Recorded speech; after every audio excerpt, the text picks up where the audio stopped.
Olá, alunos, tudo bem? Aqui quem fala é a professora Elisângela de História. E nessa videoaula nós estaremos falando sobre a conquista do Império Inca, tá bom? Então, bora abordar esse assunto. Como é que ocorreu, né, a conquista do Império Inca?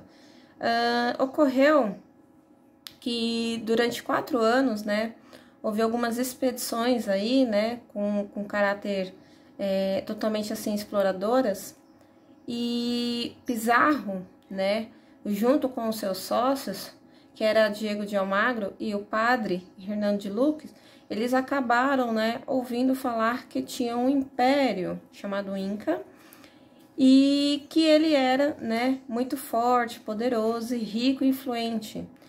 E que se caso dominassem esse império, que eles tomariam de conta de toda aquela região.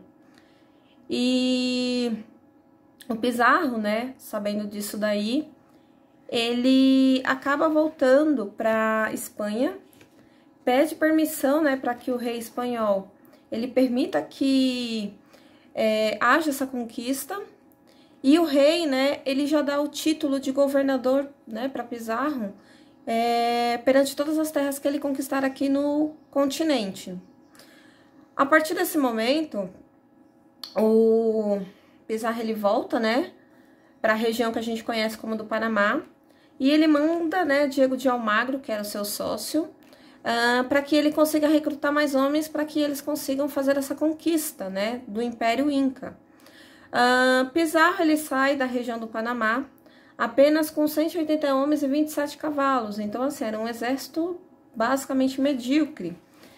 E o que ninguém imaginava, né, quando o Pizarro ele chegasse na região de Cusco, é que estava tendo uma briga entre o imperador Huáscar e o seu irmão Atahualpa, né? Então estava tendo essa briga e essa guerra civil entre eles. E isso daí foi algo que acabou facilitando muito a vida dos espanhóis, porque eles já pegaram um reino dividido, enfraquecido, e o Império Inca ele já tinha muitos inimigos, né, com outras tribos que eram submetidas. Então, assim, só para vocês terem uma ideia, o Pizarro ele conseguiu conquistar a região de Cusco em apenas uma tarde, né? Então, pegou essa briga civil, pegou esse ataque surpresa que nenhum dos incas estavam esperando, né? Também teve muito apoio aí de indígenas que eram contra o Império Inca, então ficou muito fácil para os espanhóis conquistarem, né? Não demorou muito, o Diego, né? Ele acabou chegando com mais reforços e isso facilitou para que o Império acabasse caindo nas mãos de Pizarro, tá? Eu falei para vocês que tinham 3 sócios, né? O padre, ele acabou ficando na Espanha, mas ele foi um dos responsáveis aí, né, por bancar a parte financeira dessas expedição, dessas conquistas aí territoriais de Pizarro, tá? Nessa briga sucessória, quem acabou ficando com o trono foi o Atahualpa, tá? Só que o Atahualpa, ele conseguiu ser preso, né, pelo Pizarro, e ele acabou sendo executado no dia 29 de agosto de 1533. Quando eu coloquei aqui para vocês, né, aqui os incas se rendem, Cusco foi conquistada, antes mesmo da execução do Atahualpa, os incas eles já tinham se rendido, porque eles já viam, né, que como eles não tinham uma liderança forte, firme, né, e a gente sabe que quando essas nações elas não têm um grande líder, elas se entregam facilmente. Então, quando o Atahualpa ele morre, ele praticamente só tá, né, concretizando, afirmando aí, né, a sua conquista na região aí, né, da América do Sul, tá bom? Eu peguei essa imagem aqui para vocês, tá? Que é a cidade de Cusco, né, a parte mais central, e aqui, né, Cusco acabou ficando na mão dos espanhóis. Só voltando aqui, também peguei essa imagem clássica, né, de Machu Picchu, que não tem como a gente falar dos incas sem lembrar desse sítio arqueológico, tá bom? E o ouro, né? Qual vai ser o principal motivo dessa conquista de Pizarro? Já tinha se ouvido falar que, né, o Império Azteca ele era muito rico em ouro, em prata, né? Tinha bastante terras. E o Pizarro também ele veio com esse mesmo objetivo conquistador, que era de pegar esse ouro. Quando ele conseguiu, né, pegar esse ouro, tinha uma taxação, né, que era chamado quinto, que era você tirar 1/5 de todo o ouro e mandar para a coroa espanhola, tá? Então, Pizarro, ele retirou esse imposto, né, do rei, e o restante ele acabou dividindo entre seu exército. Isso vai ser algo sábio, mas também vai ser algo ruim, né? Sábio porque muitos desses homens se viram recompensados, mas ao mesmo tempo Pizarro ele não colocava, né, sua autoridade sendo como a maior, mas sim tratando todos como se fossem iguais. Aqui, um dos primeiros atos, né, de Pizarro vai ser criar uma nova capital. Porque Pizarro ele não quis, né, ficar com Cusco. Cusco ele ficava numa região mais central, né, do Império Inca, e Pizarro ele achava assim uma dificuldade, porque ele acreditava que ficando perto do litoral, eles teriam uma defesa maior, né? Então, por esse motivo, um dos primeiros atos vai ser a fundação, né, da cidade de Lima, né? Então, Pizarro acaba criando aí no dia 18 de janeiro de 1535, né, a nova capital do Império Inca, que no caso seria Lima. A cidade, né, que ela é mais popularmente conhecida como a Cidade dos Reis, tá? Que nem eu falei para vocês, o Pizarro, ele não tinha a mesma, vamos dizer assim, o mesmo carisma, né, do Cortés, que foi um dos responsáveis por conquistar o Império Azteca. E o Pizarro, né, que nem eu coloquei uma pequena biografia aqui dele, ele era analfabeto, ele tinha muitos rivais, né, até dentro do seu próprio grupo, do seu próprio exército, sendo que o seu maior rival vai ser o próprio Diego aqui, que era um dos seus sócios, tá? E que nem eu comentei para vocês, ele vai acabar criando a cidade de Lima, mas por conta dessa característica aqui, por ser uma cidade portuária, que ele acreditava que poderia, né, ser uma defesa aí, né? Durante esse período, vai acabar surgindo, né, um novo líder aí desses incas remanescentes, que seria o Manco Inca Yupanqui, tá bom? E um dos primeiros atos do Manco Inca vai ser tentar destruir a cidade de Lima. Claro que ele vai fracassar com isso daí, tá bom? E posteriormente ele vai tentar conquistar o antigo Império Inca, né? A antiga capital do Império Inca, que no caso seria Cusco. Só o que ele não imaginava é que Diego, ele estava fazendo umas expedições mais ao sul, né, do nosso continente, e quando ele retorna, ele acaba pegando, né, o Manco Inca fazendo essas rebeliões, e Diego aí, né, com seu exército remanescente, conseguiu derrotar as forças aí, né, do novo imperador Inca. O Manco Inca, ele foi preso, tá bom? E a partir desse momento, o Diego e Pizarro, eles acabaram entrando em conflito, porque quem foi o grande salvador dessa vez não foi o Pizarro, mas sim foi o Diego, né? E, né, para ficar mais fácil a explicação para vocês, o Pizarro, ele acabou, né, fazendo com que o Diego, ele fosse preso, né, por traição, e ele acabou mandando executar o Diego, né, então ele mandou executar aí o seu sócio.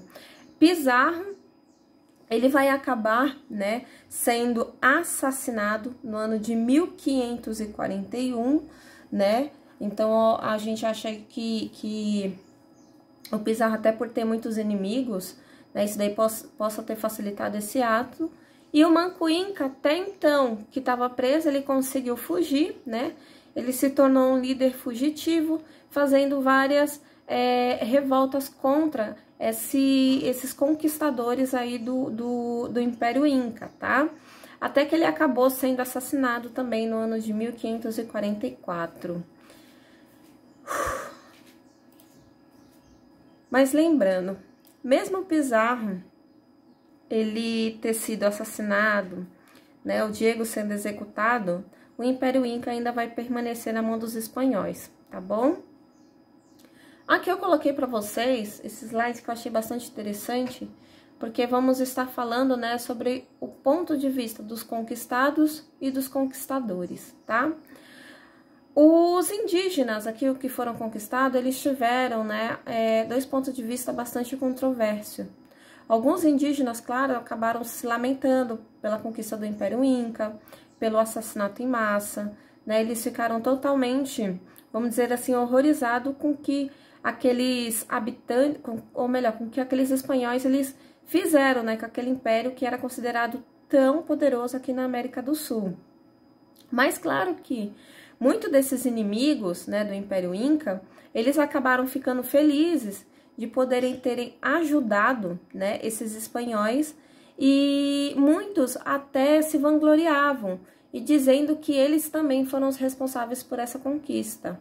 Claro que esses indígenas aí que ajudaram nessa conquista, eles acabaram recebendo títulos, né, de Carlos I e Felipe II, mas esses títulos, assim, de questão, assim, de importância não tinha nenhuma. Era simplesmente, esses indígenas, eles queriam, né, se destacar perante aos outros, tá? Como é que a gente sabe desses relatos aí, né, desse ponto de vista dos conquistados? Durante esse período, muitos escritores, mas principalmente essa parte aí da literatura, ela acabou escrevendo muito, né, sobre esses relatos desses habitantes, né, que viviam nessa região durante o período da conquista. Então, foi possível, né, fazer esse registro aí, tá bom? Vamos aqui, então, para a visão dos conquistadores, né, nesse caso aí dos espanhóis.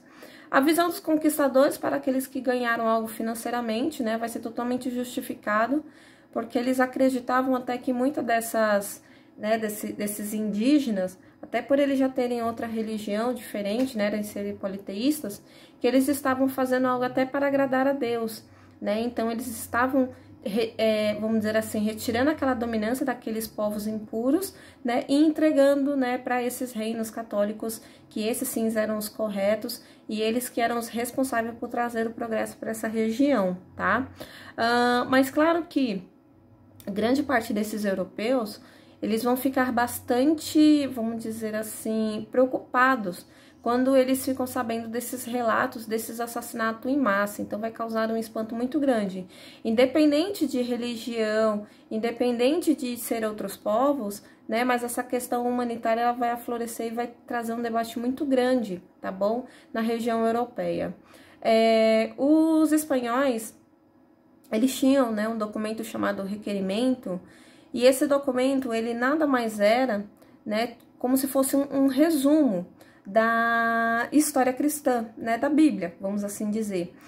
E ele deveria ser lido, né, antes de fazer qualquer tipo de conquista, esse requerimento, esse documento, ele deveria ser lido, né, para esses indígenas, mas é uma coisa assim muito engraçada, né, porque em alguns documentos históricos dizem que eles às vezes conseguiam ter algum intérprete, né? E esse intérprete, ele lia esse documento para esses indígenas, para esses povos que estavam sendo conquistados, né? Mas a grande maioria, o que eu acredito é que tenha sido em torno de 90%, eles acabavam lendo espanhol e aqueles habitantes locais, eles não estavam tendo ideia nenhuma do que estava sendo lido, né? Mas vamos lá, o que seria esse requerimento? Era um documento, né, dizendo assim o seguinte, que esses índios, eles deveriam se submeter, né, pacificamente à coroa espanhola, àquela dominância espanhola, e que eles deveriam principalmente aceitar a religião cristã, né, a fé católica. E que se caso eles não reconhecessem a autoridade do Papa, a autoridade, né, do rei e principalmente vamos dizer assim, a soberania daqueles europeus, que eles poderiam, né, entrar em guerra e ser conquistados nas famosas guerras justas, né? Então, esse nome de guerras justas é mais ou menos uma forma de tentar justificar o seguinte, olha, ou você se submete a mim, ou eu vou te conquistar à força, né? E quando ocorriam essas guerras justas, vamos dizer assim, a Igreja Católica, ela meio que tirava qualquer tipo de responsabilidade que aqueles espanhóis tivessem, né, e qualquer tipo de pecado que eles pudessem vir cometer, porque eles estavam guerreando contra, vamos dizer assim, povos pagãos, né, até por ter outra religião aí diferenciada. E a gente sabe, né, a gente já estudou, já comentei, né, que eles faziam até próprio sacrifício humano, e isso era visto, assim, algo com muito maus olhos perante ao povo europeu, tá? Quem é que vai ser o responsável, né, por registrar essa história aí, né, da parte dos conquistadores. Vai ser esse personagem chamado Bartolomé de Las Casas. Ele vai ter um olhar, vamos dizer assim, muito mais sensível, né, dessa conquista espanhola. Então, ele vai acabar fazendo, né, um relato bastante minucioso, tá bom? Lembrando que ele era um frade dominicano, tá? Então, assim, por mais que ele fosse, né, católico, vamos dizer assim, mas ele não aceitava, né, aqueles argumentos como uma forma de conquistar esses povos. Bem, eu espero que vocês tenham gostado. Se caso vocês tiverem qualquer tipo de dúvida, vocês podem deixar aí no comentário, ok? No próximos vídeos que eu estarei gravando aí para vocês, vamos estar falando, né, sobre a colonização da América, focando aí a conquista, ou melhor, a colonização da América portuguesa, espanhola e inglesa, tá bom?